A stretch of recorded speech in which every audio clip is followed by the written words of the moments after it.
Ma vaatan kõigi nende inimeste ja asjade peale ja ma unustan ennast vaatama. Loodus on huvitav asi. Talle nagu ei läheks see üldse korda, mida meie temast arvame. Kui vihma sajab, sajab ta kõigi peale. Sajab kurja inimese ja hea inimese peale. Anderikka inimese ja teistsuguse inimese peale.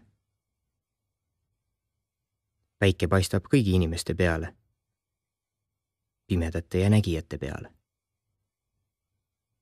Ja meie mõtted ei loe midagi, kui välku lööb. Ei loe välgule.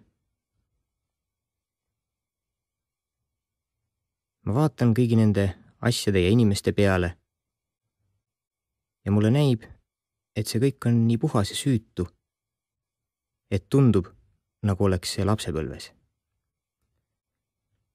See kõik on juba nagu olnud. Muidugi praegu ei ole minul lapsepõlv, aga kellelegi on see lapsepõlv. Keegi on praegu laps.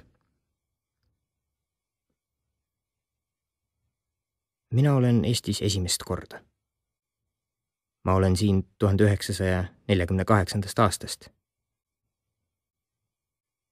Igal hommikul avan silmad ja ma võin öelda, milline imeline maa.